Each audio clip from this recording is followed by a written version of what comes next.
आहेत आणि या बातमीपत्रात मी सेजल पुरवार तुम्हा सर्वांचं स्वागत करते।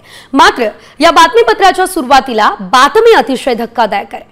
शवगृहामध्ये मृतदेह गुंडाळण्यासाठी लागणाऱ्या कापडासाठी तब्बल 2000 रुपयांची लाच घेण्यात आलेली आहे। हा धक्कादायक प्रकार नवी मुंबईमध्ये घडलाय। नवी मुंबईमधल्या वाशी रुग्णालयामध्ये माणुसकीला काळीमा फासणारी ही घटना घडली आहे। एका 23 वर्षीय तरुणीनं आत्महत्या केली आहे आणि ही मुलगी मूळची कानपूर मधील आहे। ती नवी मुंबईमधल्या ऐरोली परिसरामध्ये पेंगेस्ट म्हणून राहत होती। रविवारी पहाटे तिने राहत्या खोलीमध्ये गळफास घेऊन आपलं जीवन संपवलं, आत्महत्या केली। मृत्यूची माहिती मिळताच तिचे आई वडील उत्तर प्रदेशहून तात्काळ नवी मुंबईमध्ये दाखल झाले। मृतदेह ताब्यात घेण्यासाठी ते वाशी रुग्णालयात गेले। शवगृहातील कर्मचाऱ्यांनी त्यांच्याकडे या दरम्यान पैशांची मागणी केलेली आहे। 2000 द्या तेव्हाच डेड बॉडी गुंडाळतो असं म्हणण्यात आलंय।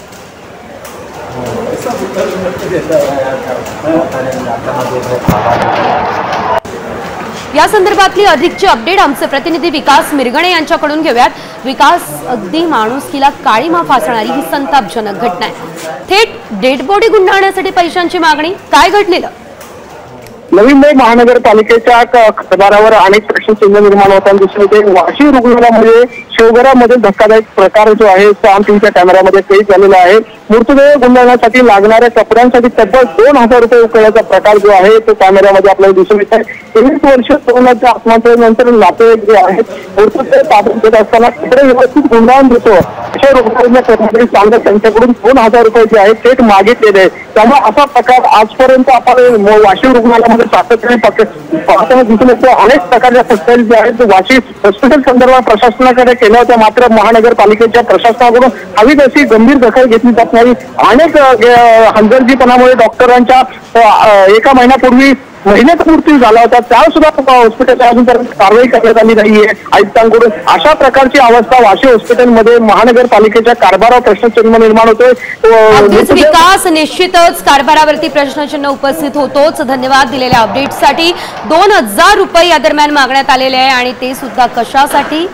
डेड बॉडी गुंडाळण्यासाठी।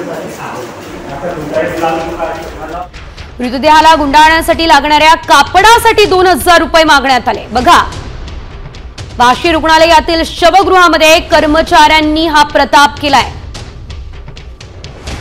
तरुणीच्या आत्महत्येनंतर मृतदेह ताब्यात घेण्यासाठी तिचे आई वडील आले आणि त्या दरम्यान ही घटना घडली।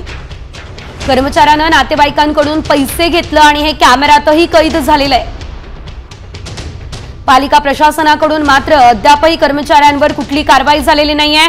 काय कारवाई होणार आहे बघणं अतिशय महत्त्वाचं असणार आहे।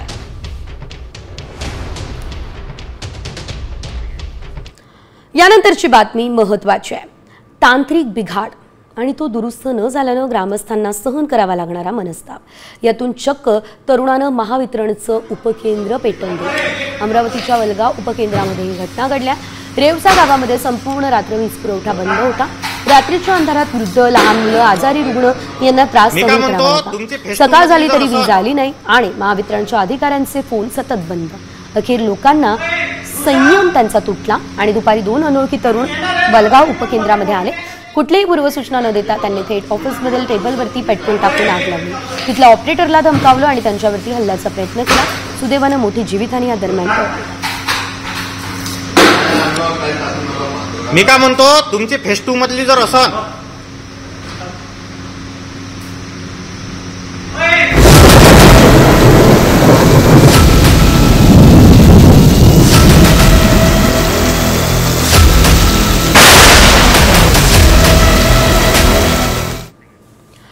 यानंतर पुढे बातम्या पावसासंदर्भातल्या आहेत। रत्नागिरी मुंबई गोवा महामार्गावरील कशिडी घाटातील बोगद्यामध्ये गळती सुरू झाली आहे। सतत पडत असणाऱ्या मुसळधार पावसामुळे बोगद्यात गळती होते।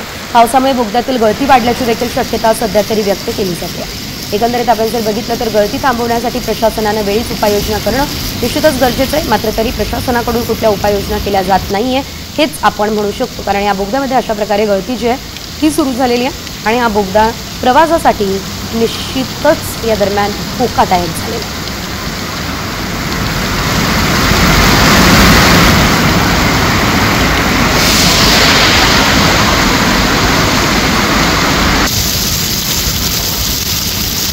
आणि यानंतरची बातमी कोल्हापूरमधून आहे। पंचगंगा नदीच्या पाणी पातळीमध्ये गेल्या 24 तासात तब्बल 12 फुटांची वाढ झाली असल्याचं आपल्याला बघायला मिळतं। तर पंचगंगेची पाणी पातळी 25 फूट 11 इंचांवर गेलेली आहे। राजारामसह 18 बंधारे पाण्याखाली गेले।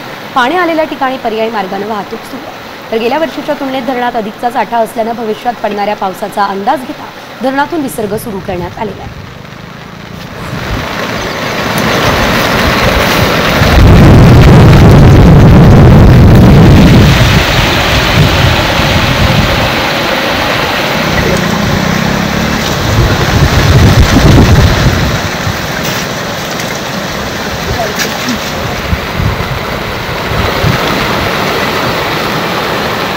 रायगड जिल्ह्यातील नद्यांनी इशारा पातळी ओलांडली आणि त्यामुळे प्रशासनाकडून नदीकाठच्या नागरिकांना सतर्कतेच्या सूचना देण्यात आल्या।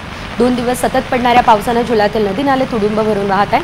आंबा, कुंडलिका, पाताळगंगा या प्रमुख नद्या इशारा पातळीवरून वाहत। पावसाचा जोर वाढत असल्याने जिल्ह्यामध्ये आपत्कालीन यंत्रणा सज्ज झाली आहे।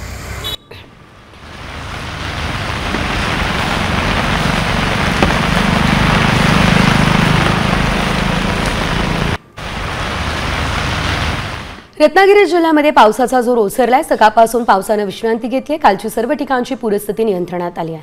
24 तासांमध्ये सरासरी 68.68 मिलीमीटर पावसाची नोंद झाली आहे। संगमेश्वर, गुहागर आणि खेडमध्ये 90 मिलीमीटरपेक्षा जास्त पावसाची नोंद झाली आहे। आज जिल्ह्यासाठी ऑरेंज अलर्टही देण्यात आले आहे।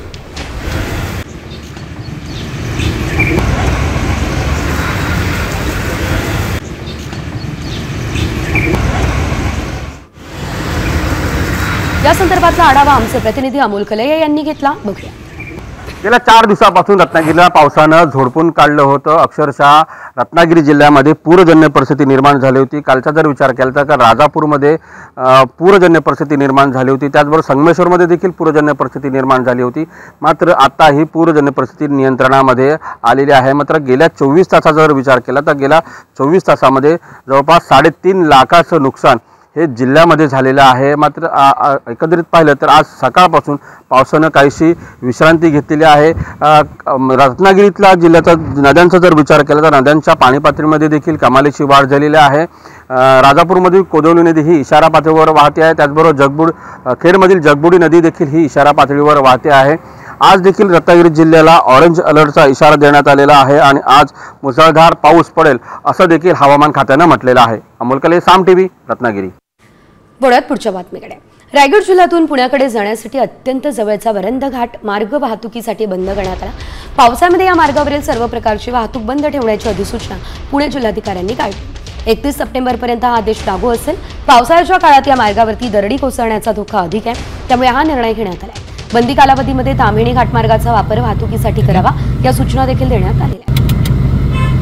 एकंदरीत आपण जर बघितलं तर वरंध घाटातील वाहतूक जी आहे ती पावसाळ्यामध्ये बंद करण्यात आलेली आहे। वरंध घाट खरं तर वाहतुकीच्या दृष्टिकोनातून अतिशय महत्त्वाचा घाट मानला जातो। मात्र आता हा घाट वाहतुकीसाठी बंद झाल्यानं नागरिकांना मनस्ताप सहन करावा लागला। या संदर्भात अधिकची अपडेट आमचे प्रतिनिधी सचिन कदम यांच्याकडून घेऊयात। सचिन, आपण पाहतोय पावसाळ्यामध्ये एक मोठा निर्णय झालेला आहे। वरंध घाट बंद करण्यात आलाय। काय अपडेट या संदर्भातली? कधीपर्यंत हा घाट बंद असेल?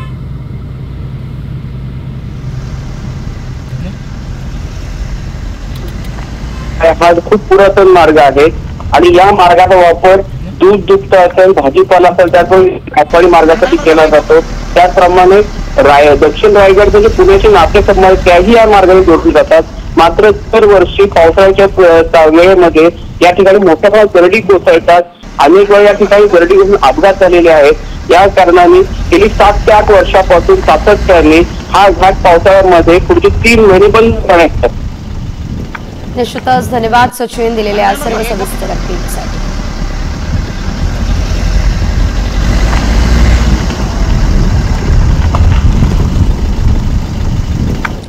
नवी मुंबईमध्येही मुसळधार पाऊस झाला आणि या पावसामुळे वाशी सेक्टर 17 मध्ये वाशी प्लाझा परिसरात भिंत खचल्या। 3 सेकंदानं एका व्यक्तीचा जीव यामध्ये वाचला असल्याचं देखील आपल्याला बघायला मिळतंय। अनेक वाहनांचं नुकसान झालंय आणि ही घटना इथल्या सीसीटीव्ही कॅमेऱ्यामध्ये कैद झाली।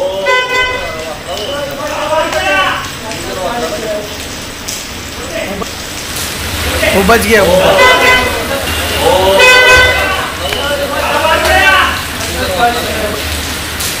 वो बच गया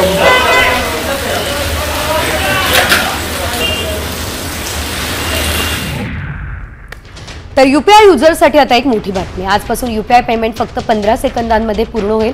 याआधी यूपीआय पेमेंटसाठी 13 सेकंद वाट बघावी लागत होती. त्यासोबतच बॅलन्स तपासण्यासाठी लागणारा वेळ कमी झाला.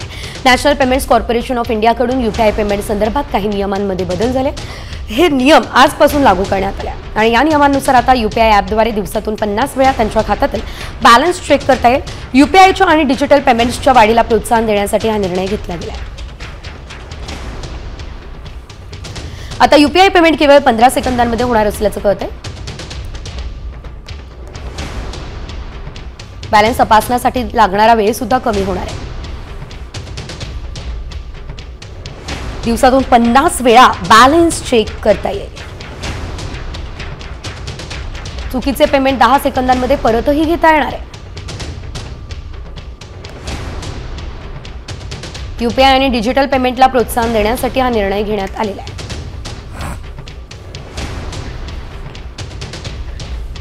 अहमदाबाद विमान दुर्घटनेची केंद्रीय गृह सचिवांच्या अध्यक्षतेखालील समितीकडून चौकशी सुरू असल्याची माहिती केंद्रीय राज्यमंत्री मुरलीधर मोहोळ यांनी दिली. ही समिती 3 महिन्यांमध्ये अहवाल सादर करणार असल्याची देखील माहिती सध्या तरी आपल्यापर्यंत पोहोचते. महत्त्वाचा मुद्दा म्हणजे एअर इंडियाच्या 34 ड्रीमलाइनर विमानांची तपासणी करण्यात येते असं देखील सांगितलं जाते. या दुर्घटनेमध्ये तब्बल 274 जणांचा मृत्यू झाला. मुळात झालेली घटना खूप दुर्दैवी आहे. त्याची चौकशी चालू आहे. EIBच्या माध्यमातून अगदी छोट्या छोट्या गोष्टीची त्या ठिकाणी चौकशी केली जाते. ब्लॅक बॉक्स सुद्धा EIBने ताब्यात घेतला आहे. त्याची आता आपल्याला त्यातली सगळी माहिती डाउनलोड केल्यानंतर प्रत्यक्षात काय हालचाल झाली या सगळ्या विमानामध्ये किंवा त्याच्या टेकऑफपासून अगदी अपघातापर्यंत, शिवाय एक केंद्रीय गृह सचिवाच्या अध्यक्षतेखाली एक उच्चस्तरीय चौकशी समिती नेमली आहे. त्यांचाही अहवाल 3 महिन्यामध्ये त्यांनी सादर करावा असं ठरलेलं आहे. 34 विमानांची पूर्ण तपासणी करण्याचे आदेश DGCAने दिले. त्यातले जवळजवळ मला वाटतं एक 10 का 12 विमानांची पूर्ण तपासणी झाली. त्याच्यात काही नाही आणि बाकीची सुद्धा केली जाणार. दुःखद बातमी. एअर इंडियाचे मुख्य वैमानिक सुमित सभ्रवाल यांच्यावरती अंत्यसंस्कार करण्यात आले. मुंबईच्या पवईमध्ये सभ्रवाल यांच्यावर अंत्यसंस्कार झाले. दरम्यान मुलाला निरोप देताना सभ्रवाल यांच्या वडिलांना अश्रू अनावर झालेले आहेत. अहमदाबाद विमान अपघातामध्ये दुर्घटनेमध्ये सुमित सभ्रवाल यांचा दुर्दैवी मृत्यू झाला. त्यांचं पार्थिव आज मुंबईमध्ये आणण्यात आलं.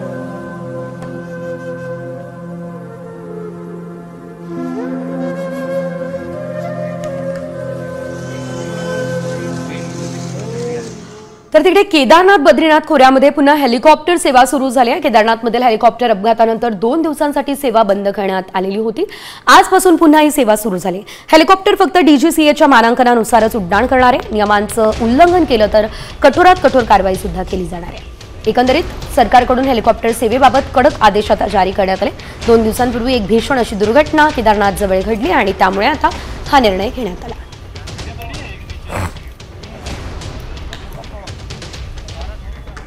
पुढे बातम्या वेगवान स्वरूपात. सुरुवातीला अपडेट्स मान्सून संदर्भातल्या.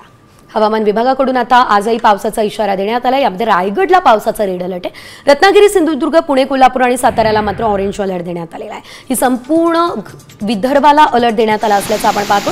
मुंबईमध्ये, ठाण्यामध्ये मात्र पाऊस उसंत घेणार असल्याचं दिसतंय.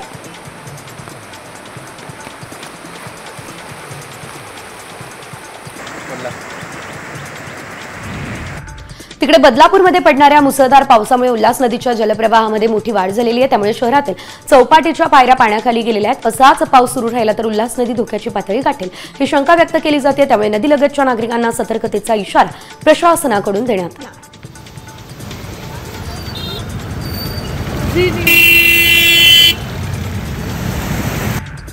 रत्नागिरीमध्ये संगमेश्वरमध्ये पडणाऱ्या मुसळधार पावसामुळे मागजन बाजारपेठ पाण्याखाली गेली. तब्बल 13 तास मागजन बाजारपेठेमध्ये पुराचं पाणी शिरलं. गड नदीला पूर आला. त्यामुळे बाजारपेठेत पुराचं पाणी शिरलं असल्याचं पाहायला मिळालं.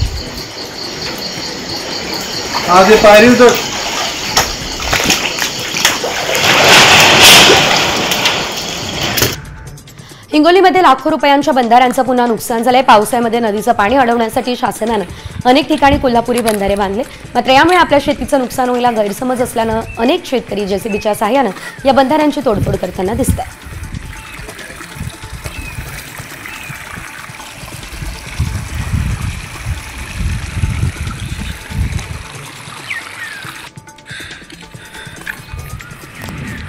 लातूर शहराला पाणी पुरवठा करणाऱ्या मांजरा मध्यम प्रकल्पाच्या पाणी पातळीत वाढ होण्यास सुरुवात झाली। मे महिन्यामध्ये झालेल्या मुसळधार पावसामुळे आता धरण क्षेत्रातील पाणीसाठ्यात वाढ होताना दिसते। दरम्यान पावसाळ्याच्या सुरुवातीला धरण क्षेत्रातल्या पाणीसाठ्यात वाढ होते, त्यामुळे नागरिकांमधून समाधान व्यक्त केलं जातं।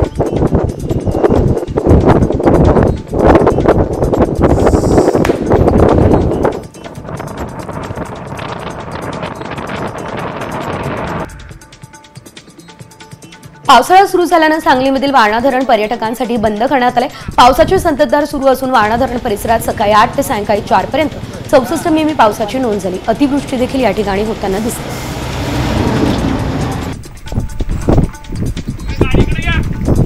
व्हिडिओ कॉल उचल, व्हिडिओ कॉल। गेल्या काही दिवसांपासून उरण तालुक्यामध्ये चांगला पाऊस झालाय, त्यामुळे उरण शहराला पाणी पुरवठा करणाऱ्या रानसई धरणाच्या पाणी पातळीत 103 फुटांपर्यंतची वाढ झाली आहे। त्यामुळे 2 दिवस असणारी पाणी कपात रद्द करण्याचा निर्णय महाराष्ट्र औद्योगिक विकास महामंडळाकडून घेण्यात आला आहे। डॅम आहे, डॅमवरून पाण्याचा विसर्ग होतोय। आता सुंदर लोक एन्जॉय करतायत आणि इकडनं वरती जायचं। पुणे नाशिक राष्ट्रीय महामार्गावरती दरड कोसळण्याचा धोका वाढलाय। घाटात होणारी वाहतूक कोंडी टाळण्यासाठी नागमोडी वळणाचा डोंगरातून बायपास तयार करण्यात आला, मात्र या घाटात डोंगर कड्याचं काम अर्धवट अवस्थेत आहे। दुर्घटना होण्याचा धोका कमी, त्यामुळे आता एकंदरीत प्रवाशांनी काळजी घेण्याचं आवाहन केलं जातं।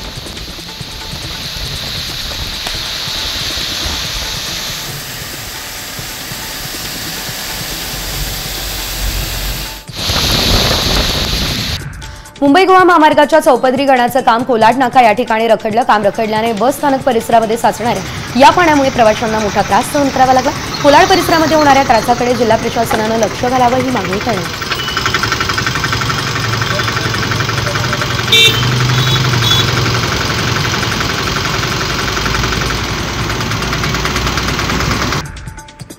पावसाळ्यामुळे भाजीपाल्यांचे दर वाढले, आवक घटल्यानं दरात वाढ झाली, याचा सामान्यांना फटका बसतोय। शेवगा, मेथी, शिमला मिरची आणि दोडका या भाज्यांचे दर मात्र वाढले।